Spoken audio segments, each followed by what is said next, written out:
Hello friends, good evening to all. आज हम start कर रहे हैं कम्युनिकेबल डिजीज़ पार्ट 4।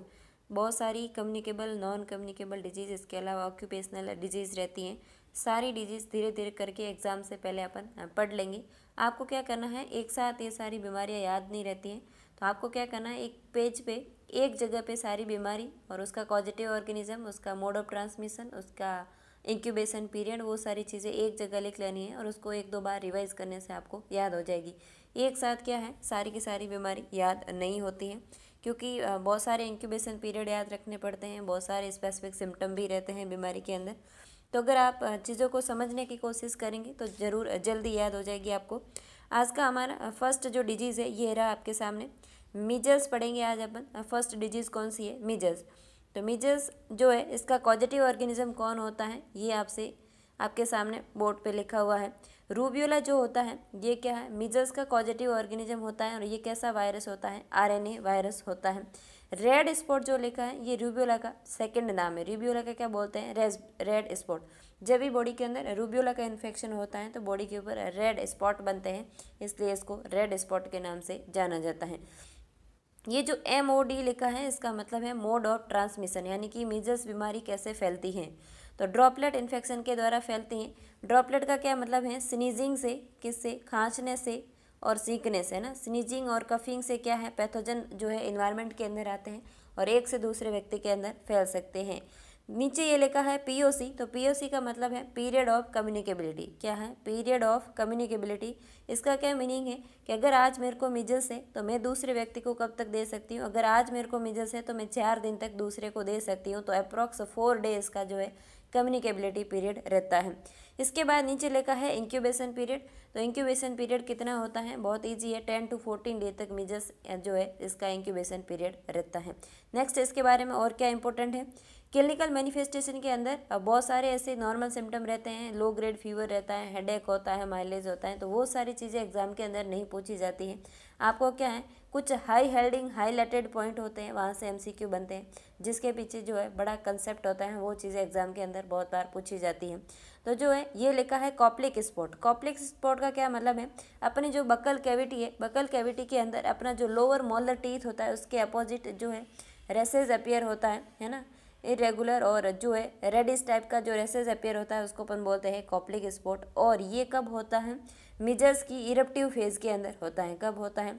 मिजल्स की जो है एक तो प्रोड्रोमल स्टेज चलती है, एक इरप्टिव फेज चलती है, उसके बाद जो है रिकवरी फेज आती है। तो जो है इरप्टिव फेज के अंदर कॉप्लिक स्पॉट देखा जाता है। इसके बाद नीचे लिखा है सिफेडोकोडल अपीयरेंस। सिफेडोकोडल अपीयरेंस का मतलब, सिफेलो का मतलब होता है हेड और कोडल का मतलब होता है टेल, यानी कि पाँव से लगाकर सर से लगाकर पाँव की तरफ। कहाँ से? सर से लगाकर पाँव की तरफ। जिन लोगों को हिंदी के अंदर पढ़ना है, मैं हिंदी के अंदर बोल रही हूँ, आपको हिंदी के अंदर चीज़ों को समझना है। सिफेलो का मतलब होता है सर और कोडल का मतलब होता है पूंछ। पूंछ अपनी नहीं है, अपने क्या है, पाँव है, तो सर से लगाकर पाँव की तरफ, यानी कि इसका जो रेसेज अपीयर होते हैं उसका स्टार्टिंग कहाँ से होती है? हेड की तरफ से होती है, अपने ईयर के पीछे से स्टार्ट होता है और पूरी बॉडी में कैसे फैलेगा? ऊपर से नीचे की तरफ फैलता है। ये रेसेज का अपीयरेंस कैसा रहता है, ऐसा एग्जाम के अंदर पूछा जाए तो आपको जवाब देना है सिफेडोकोलर मैनर के अंदर इसका रेसेज का अपीयरेंस रहता है। इसके अलावा स्टिम्सन लाइन जो लिखी है, ये स्टिम्सन लाइन कहाँ देखी जाती है? बाईलेटरल, अपनी जो आईज होती है, अपनी जो आंखें होती हैं, आंखों की जो लोअर लाइनिंग रहती है, जो ये कंजक्टिवा, जहाँ पे फीमेल जो ज़्यादातर मेकअप करती है और काजल वगैरह निकालती है, उसको क्या बोलते हैं? कंजक्टिवा बोलते हैं। ये जो रेडिश पोर्शन रहता है लोअर आईलिड का, इसको अपन क्या बोलते हैं? कंजक्टिवा बोलते हैं। तो इस कंजक्टिवा के ऊपर एक रेड लाइन दिखती है ना, लोअर कंजक्टिवा के ऊपर क्या है? एक रेड लाइन दिखती है, इसको अपन क्या बोलते हैं? स्टिम्सन लाइन के नाम से जाना जाता है। एग्जाम के अंदर कॉप्लिक स्पॉट, सिपेडोकोडल अपीयरेंस और स्टिम्सन लाइन, ये तीनों इसके हाई हेल्डिंग क्लिनिकल मैनिफेस्टेशन आपको याद रखने हैं। एग्जाम के अंदर पूछा जा सकता है स्टिम्सन लाइन कौन सी बीमारी में देखी जाती है, आपको जवाब देना है मिजल्स के अंदर। और ये होती क्या है? अपनी आई की जो लोअर कंजक्टिवा है उसके अंदर क्या है? रेड लाइन दिखती है। और सिफेलोकोडल अपीयरेंस का क्या मतलब है? इसकी रेसेस का अपीयरेंस कहाँ से स्टार्ट होता है, शुरुआत कहाँ से होती है? सर की साइड से होती है और लोअर बॉडी की तरफ जाता है। कॉप्लिक स्पॉट जो है अपना लोअर मोलर टीथ के अपोजिट साइड रहता है और वहाँ पे क्या है? स्पॉट्स बनते हैं। उसको अपन बोलते हैं कॉप्लिक स्पॉट। कौन सी स्टेज के अंदर ये सारी चीज़ें होती हैं? इरप्टिव स्टेज के अंदर होती हैं। इसके अलावा इसके 3C साइन भी पूछे जाते हैं। एक तो 3C साइन अपन जो है पीडियाट्रिक नर्सिंग के अंदर एक oesophageal atresia and tracheoesophageal fistula disease पढ़ते हैं, उसके अंदर 3C साइन पढ़ते हैं। इसके अलावा अपन अगर मीजल्स की बात करें तो इसके अंदर भी 3C साइन देखे जाते हैं। कौन कौन से?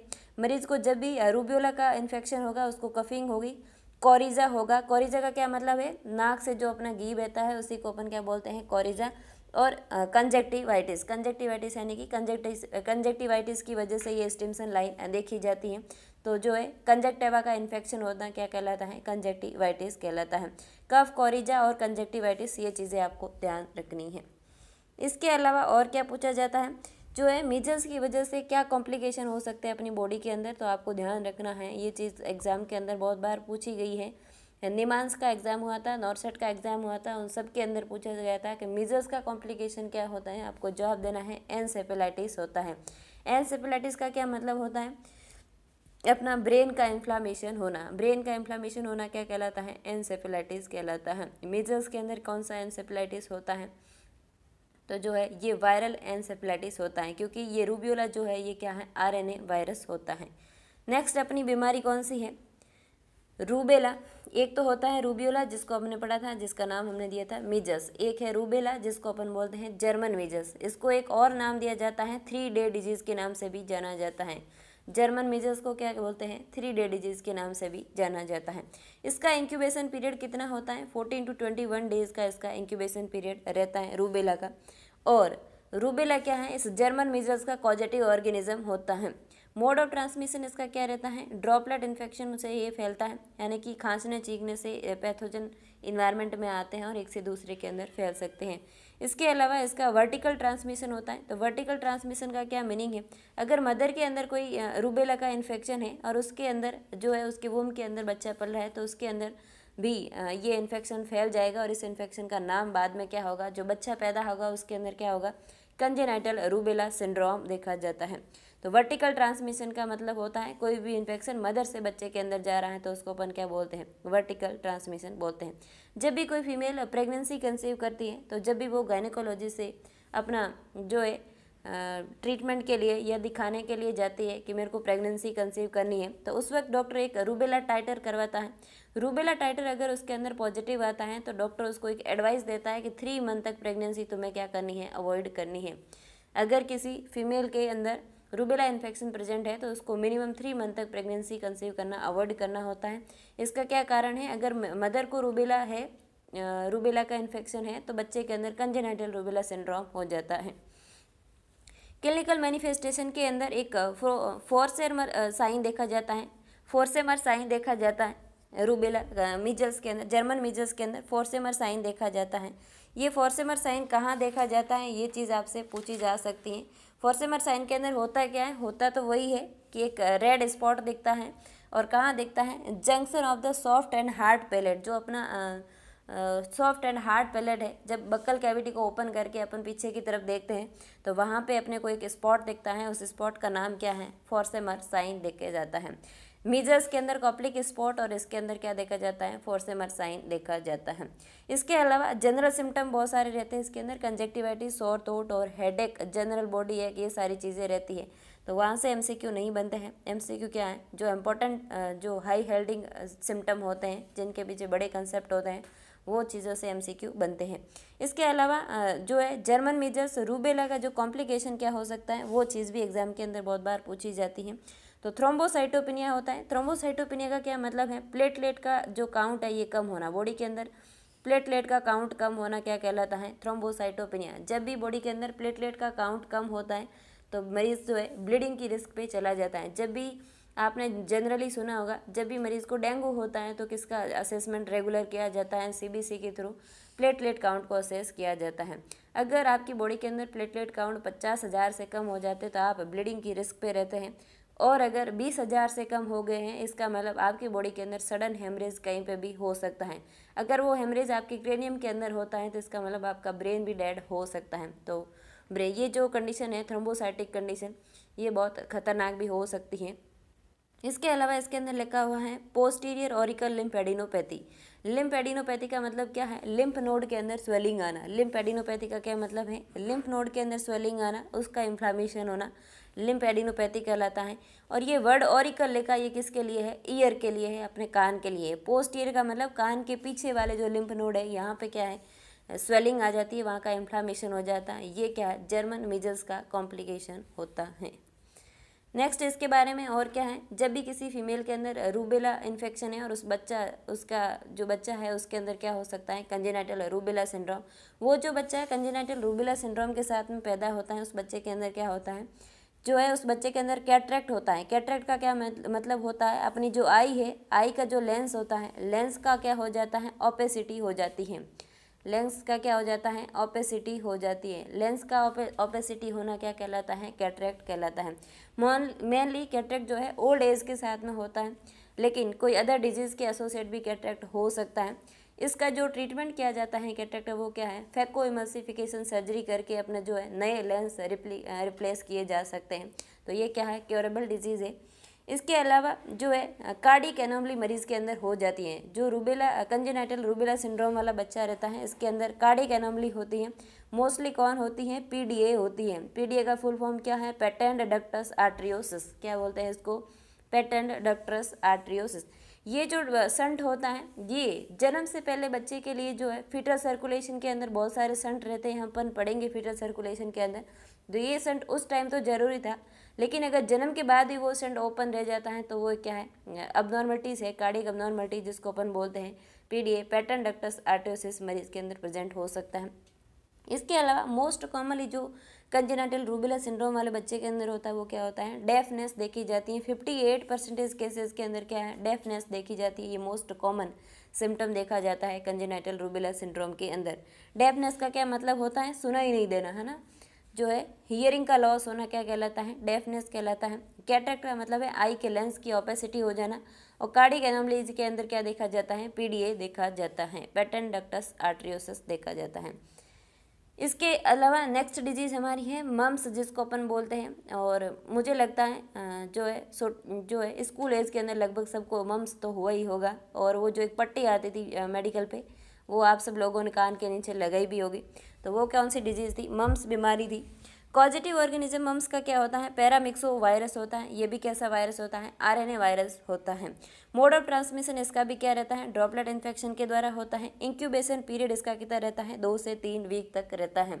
और मीजल्स का कितना था? सिर्फ 10 to 14 डेज थे। लेकिन जो है मम्स का कितना होता है? 2 to 3 वीक होता है। पीरियड ऑफ कम्युनिकेबिलिटी मम्स की कितनी रहती है? 4 to 6 डे रहती है। और मीजल्स की कितनी थी? 4 डे तक थी। ये चीज़ें आपको ऐसे एक दूसरे से एसोसिएट करके पढ़नी है। बार बार रिवाइज करने से आपको ये चीज़ें याद हो जाएगी। क्लिनिकल मैनिफेस्टेशन क्या होता है? Enlargement of parotid gland. अपनी जो ग्लैंड है, सेलिवरी ग्लैंड जिसको बोला जाता है, सबसे बड़ी सेलिवरी ग्लैंड किसको बोला जाता है? पैरोटिड ग्लैंड को। तो पैरोटिड ग्लैंड के अंदर अगर स्वेलिंग आ जाती है तो वो कौन सा इन्फेक्शन माना जाता है? मम्स का माना जाता है। मम्स बीमारी का पॉजिटिव ऑर्गेनिज्म कौन है? पैरामिक्सो वायरस माना जाता है। नेक्स्ट इसके बारे में और क्या इंपॉर्टेंट है? तो इसका कॉम्प्लिकेशन जो है, इसके कोई स्पेसिफिक सिम्टम नहीं होते। स्पेसिफिक सिम्टम क्या होता है इसका? पैरोटिड ग्लैंड की स्वेलिंग होती है। इसके अलावा कोई स्पेसिफिक सिम्टम इसका नहीं होता है। कॉम्प्लिकेशन इसके क्या हो सकते हैं? एसेप्टिक मेनिंजाइटिस होता है। मेनिंजाइटिस का मतलब है अपनी ब्रेन की जो कवरिंग है, ड्यूरा मैटर, आरेक्नोइड मैटर और पाया मैटर, उस मेनिंजेस का क्या है? इन्फ्लामेशन होना क्या कहलाता है? मेनिंजाइटिस कहलाता है। ऊफराइटिस का मतलब है फीमेल का जो ओवरी होता है, उसका इन्फ्लामेशन होना क्या कहलाता है? ऊफराइटिस कहलाता है। और ये एग्जाम के अंदर बहुत बार पूछा जाता है कि जो है मम्स का कॉम्प्लिकेशन क्या होता है। तो ये ऑप्शन के अंदर हर बार ही आपको मिलेगा, ऊफराइटिस इसका जो है कॉम्प्लिकेशन होता है। इसके अलावा ऑर्काइटिस लिखा है, तो ऑर्काइटिस का क्या मतलब है? फीमेल के अंदर ओवरी का इन्फेक्शन और मेल के अंदर क्या है? दोनों जो टेस्टिकल्स होते हैं, स्क्रोटम के अंदर जो टेस्टिस पाए जाते हैं, उनका इन्फ्लामेशन होना क्या कहलाता है? ऑर्काइटिस। और ऊफराइटिस का मतलब होता है ओवेरी का इन्फेक्शन। पैनक्रियाटाइटिस बहुत ज़्यादा खतरनाक कंडीशन हो सकती है। इस पैरामिक्सो वायरस की इन्फ्लामेशन की वजह से कई बार जो है पैनक्रियाटाइटिस मरीज के अंदर देखा जाता है। तो पैनक्रियाटाइटिस जब भी होगा तो मेडिकल सर्जिकल के अंदर पूरा जो अपन डिसऑर्डर पढ़ते हैं पैनक्रियाटाइटिस, वो सारे सिम्टम इसके अंदर देखे जाएंगे।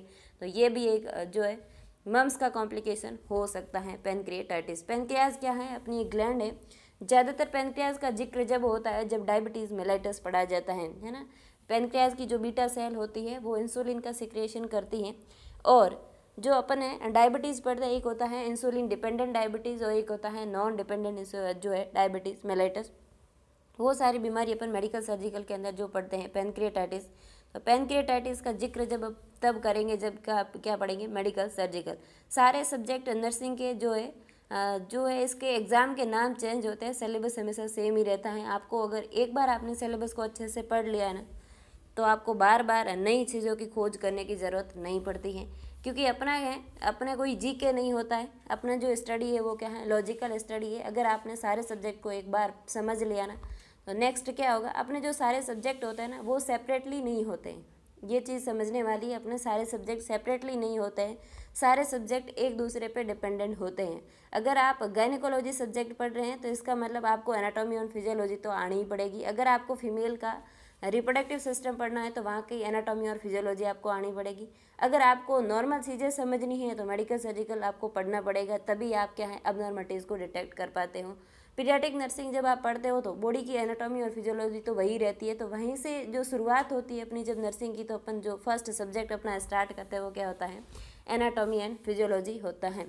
तो जो है सारे सब्जेक्ट एक दूसरे पे डिपेंडेंट रहते हैं। अगर आपने एक बार अच्छे से उसको समझ लिया तो बार बार सिर्फ एग्ज़ाम की हेडिंग चेंज होती है कि CHO का एग्ज़ाम है, नॉरसेट का एग्ज़ाम है, ESIC का एग्ज़ाम है, या फिर कोई DSSB का एग्ज़ाम है, तो सिर्फ नाम चेंज हुए हैं, सिलेबस चेंज नहीं होता है। नर्सिंग का सिलेबस जो है अपने मेडिकल लाइन का जो सिलेबस रहता है वो चेंजेबल नहीं होता है कभी भी। ह्यूमन बॉडी की जो फिजियोलॉजी है या उसके स्ट्रक्चर है वो चेंज नहीं होती है। तो ये चीज़ आपको समझनी है, अपनी पढ़ाई को लगातार करते रहना है। अगर आपको एक कंटेंट समझ में आ रहा है तो आपको क्या करना है, इस वीडियो को लाइक करना है, शेयर करना है और सब्सक्राइब करना है। हम मिलते हैं नेक्स्ट लेक्चर में, तब तक के लिए धन्यवाद।